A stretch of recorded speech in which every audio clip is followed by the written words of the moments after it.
Oi gente, tudo bem com vocês? Aqui é a Bruna do blog Editora Rúvia. E para celebrar que o mês de junho é o mês do orgulho, eu resolvi trazer uma série de indicações de livros com representatividade LGBTQIA+. Mas antes de eu começar a falar sobre cada um dos livros, já aproveitem para vocês poderem se inscrever, de dar muito like no vídeo, ativar o sininho das notificações, que isso me ajuda demais. E aproveitem também para me seguir nas redes sociais, Twitter, que é o It's Bubble, e Instagram, que é o Editora Rúvia, que assim a gente tem um contato muito mais próximo. Para poder começar essa listinha, não poderia deixar de falar de Nick e Charlie, que é uma novela Heartstopper, que a editora seguinte publicou esse ano, que é um mini continho, uma novelinha que Alice Oseman escreveu a respeito dos personagens centrais de Heartstopper, o Nick e o Charlie. Basicamente, nessa novela, nesse conto, a gente vai ver um pouco dessa questão do relacionamento do Nick e do Charlie, ainda mais que o Nick está prestes a ir pra faculdade e o Charlie tá bem ansioso, tipo assim, como é que vai ser o Nick na faculdade? Será que isso vai ser o fim do nosso relacionamento? E enquanto isso, o Nick realmente tá muito empolgado: eu vou pra faculdade, uma nova fase da minha vida vai começar. Então a gente vai ver o casal tendo que lidar um pouco com essa crise, com os medos, com as inseguranças. É um livrinho bem curtinho de ler, bem pequenininho, mas muito gostosinho. E pra mim seria impossível não citar ele aqui pra vocês. Ainda falando nas obras de Alice Oseman, nós temos aqui Rato de Silêncio, que é um livro que vai se passar um pouco nesse universo de Heartstopper. Aqui a gente vai conhecer a Frances, que a Frances é uma garota muito estudiosa, que ela tá basicamente focada em tentar passar nas faculdades de elite, as faculdades do sonho dela. Então, por conta disso, ela acaba sendo bem nerd, bem estudiosa, às vezes não tem muito tempo para poder sair com os amigos. E aqui a gente vê que tem algumas questões do passado dela que deixam ela, que ela tenta fugir um pouco desse passado, fugir de algumas coisas que aconteceram, que foram algumas questões que marcaram muito ela. Às vezes a Frances tem a sensação de não se encaixar muito bem em algum lugar, que às vezes ela sai com seus amigos para alguma baladinha, algum lugar assim, um barzinho, e ela fica meio deslocada. E é quando ela acaba fazendo amizade com a Led, que é o criador do podcast Rato de Silêncio, que por sinal é o podcast favorito da Frances, que ela tem várias teorias, que ela é alucinada por esse podcast. Então a Frances e o Aled vão fazer uma amizade muito incrível. Vai ser um momento que os dois vão sentir que estão se pertencendo a algum lugar, que eles estão conversando com pessoas que entendem como eles sentem. É um livro cheio de representatividade, uma leitura muito gostosinha. E pra quem já lê as HQs de Heartstopper, eu convido demais para vocês poderem conhecer Rato de Silêncio, porque de fato foi um livro que eu li em pouco tempo, muito envolvente, leitura super gostosa.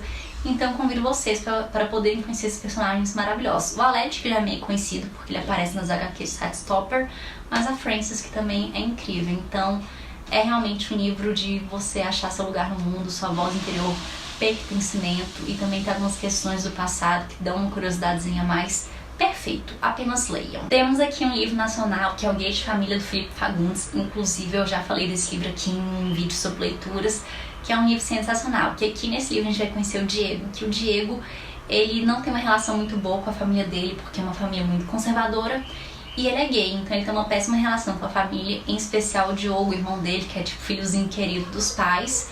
Então é uma relação cheia de atritos.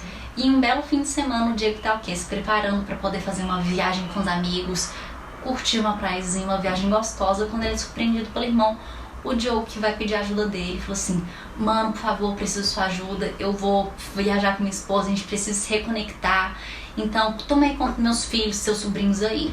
O Diego, ele pensa muito e ele acaba aceitando mais pelo dinheiro que o irmão vai pagar ele para tomar conta dos sobrinhos. Então ele acaba desistindo da viagem, e nisso ele vai ter que se conectar com seus 3 sobrinhos, que ele chama de Diogo 1, Diogo 2 e Diogo 3.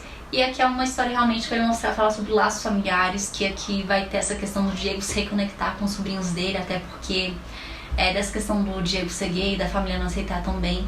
Então é um livro muito gostoso de ler, que vai tratar de vários temas incríveis, e é muito legal ver como é que o Diego vai tratando a relação dele com os sobrinhos, se aproximando, que no início ele chama acho que são 3 pirralhiçatinhos, que ele não vai gostar. E no fim, gente, apenas leiam, que é um livro muito engraçado, ri demais e lindo demais, uma história muito, muito gostosa, muito emocionante. Eu lembro que eu tava lendo esse livro, acabou a luz no meu prédio, mas mesmo assim de uma velhinha fiquei lendo, que eu falei: não, eu tenho que continuar. Tá sendo muito bom, e de fato é um livro maravilhoso, e vamos apoiar aqui nossa literatura nacional. Temos aqui um livro que eu terminei de ler recentemente, gente. Que livro! É o Under the Whispering Door, do TJ Clooney, que inclusive esse livro foi lançado aqui no Brasil pela Morro Branco. Vou deixar a fotinha aqui pra vocês verem da capa nacional. E basicamente aqui nesse livro a gente vai ser apresentado ao Wallace, que ele é um advogado, e basicamente a vida dele é trabalho, trabalho, trabalho.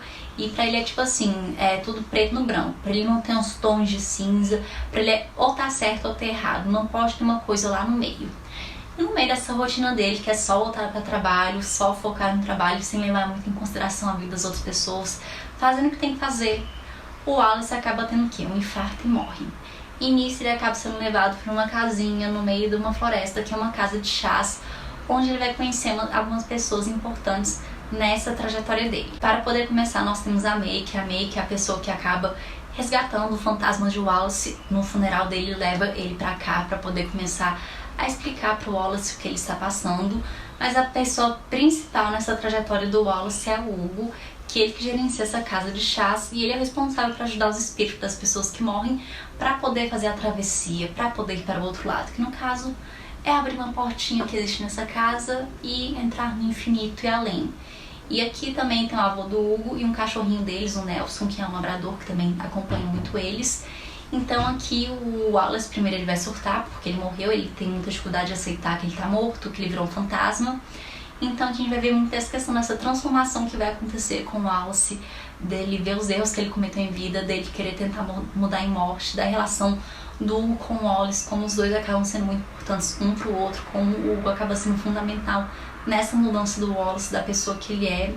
Então, ai gente, leiam esse livro, ainda mais que já chegou aqui no Brasil com uma história linda, muito emocionante. Eu terminei chorando e com o coração quentinho. E temos aqui um livro que vocês já conhecem, porque eu já falei dele aqui no canal, que é The Sunbury Trials, ou Desafio dos Semideuses, de Aidan Thomas, que esse livro aqui é um livro de fantasia, que já conhecia um reino chamado Reino del Sol, que basicamente a cada 10 anos os semideuses se reúnem para poder cumprir uma série de desafios em homenagem ao Deus Sol, que sacrificou para poder salvar toda a humanidade, para poder salvar Reino del Sol.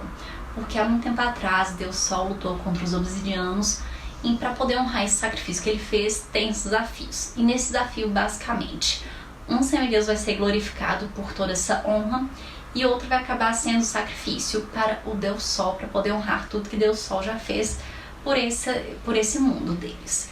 E aqui a gente vai conhecer o Theo, que é o nosso semideus, que ele é um semideus da categoria Jade, porque aí existem algumas categorias de deuses e semideuses, que são os Gold, que são os mais fortes, que basicamente sempre participam desses desafios, os Jade, que acabam sendo bem deixados de lado, no caso do Theo, que eles não têm uma importância assim tão grande, não são considerados poderosos, e tem os obsidianos, que foram presos há muito tempo atrás pelo Deus Sol por conta dos atritos. Basicamente, a grande surpresa aqui que a gente tem nessa trama é que o Theo, ele acaba sendo um dos tributos, um dos semideuses selecionados para poder participar desse desafio, e todo mundo fica muito surpreso porque o Theo é um Jade, ele é um deus Jade, então semideus Jade, que não é uma categoria assim muito bem vista, ele não é considerado poderoso. Então aqui a gente vai acompanhar essa série de desafios do Theo com outros 9 semideuses, que ao todo são 10 semideuses participando.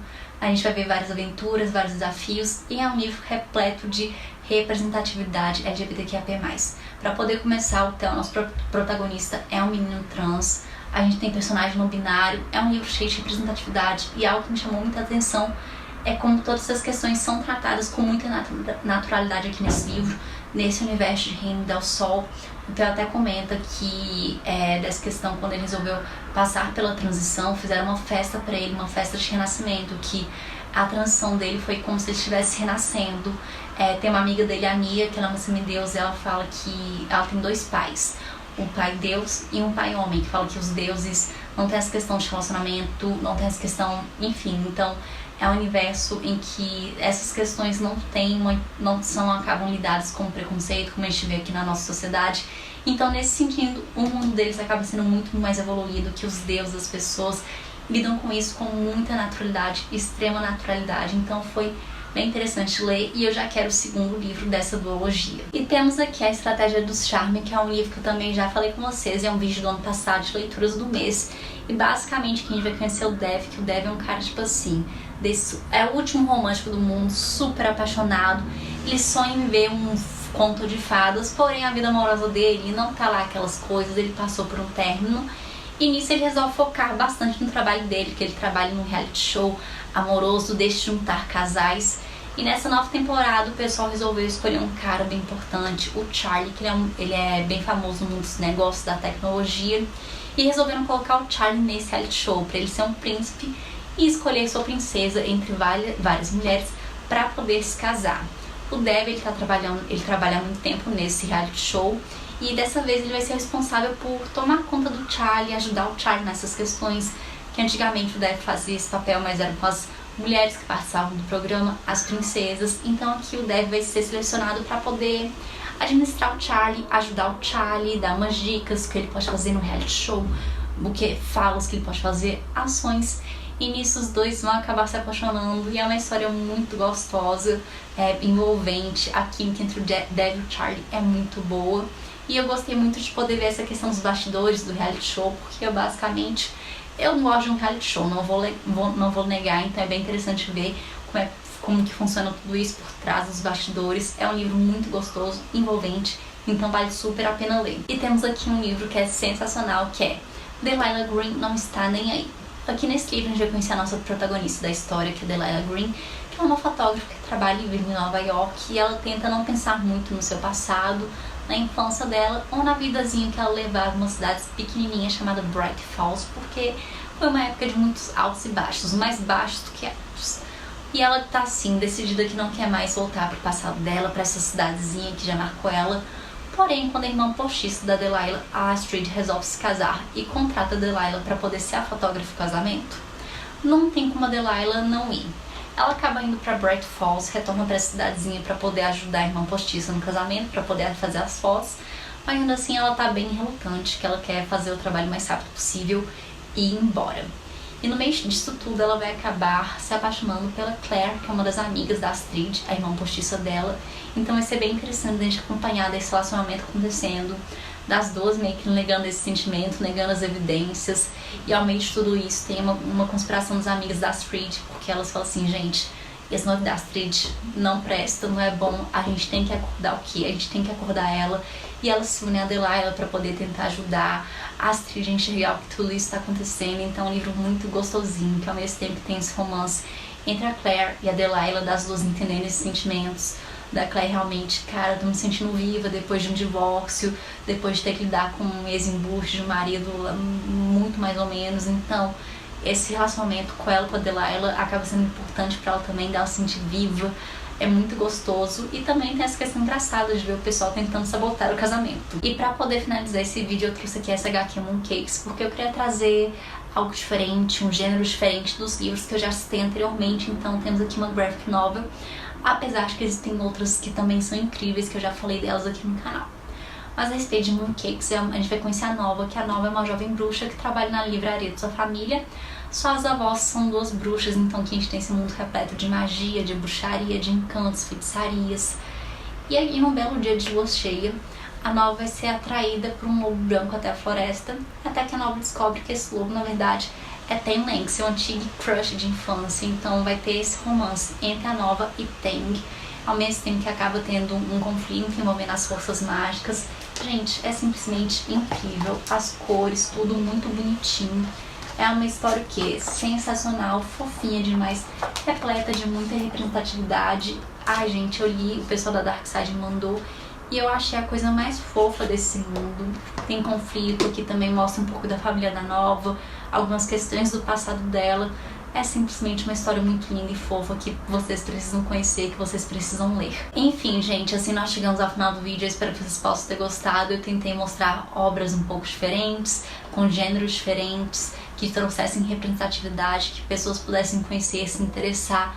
Então realmente espero que vocês possam ter gostado desse vídeo, das dicas.